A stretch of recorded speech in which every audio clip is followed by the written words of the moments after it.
I'm Brian Stewart Lee, and I got my job back. Welcome to CNN. In anticipation of the Montreal World Health Organization conference taking place this week, we're speaking with our expert on economic immigration, Edgar Williams, from the think tank American Progress. Mr. Williams, welcome. Thank you for having me. The most recent news coming out of the Sudan is that hostilities have quieted in the last few months and the refugee situation has been improving. Well, there has definitely been progress, but I would caution against being overly optimistic in this situation.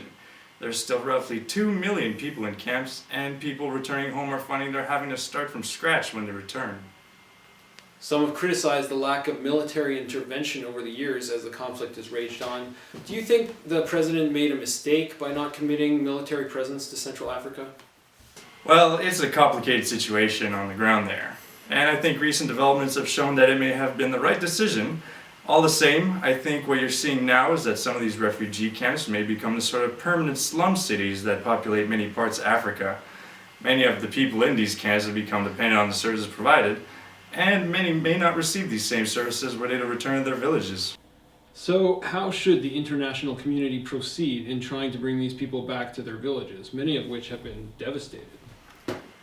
The simple answer is, I'm not sure. It will ultimately be up to whatever government forms in the country to meet the needs of the population.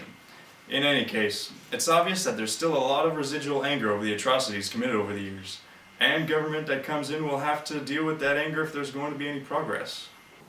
Some experts have suggested that the ouster of Colonel Gaddafi had a measurable effect on the diminished violence in the region, as he was a prolific arms supporter of the Janjaweed militia groups. Does this situation justify President Obama's decision to provide military aid to the opposition in Libya? Well, I think there will always be some in this country who feel that Obama did not lead the initiative in the way that an American leader should, leading from behind and all that. However, it's obvious that getting rid of Gaddafi has had an effect in areas like the Sudan. I'm sure it will be ammunition for the president to seek to depose any other regimes that support terrorist groups. Particularly with the increasingly heated rhetoric towards Iran, it's easy to see how the White House could make the case that deposing any authoritarian leaders providing aid to the terrorist group should be removed, even by military intervention.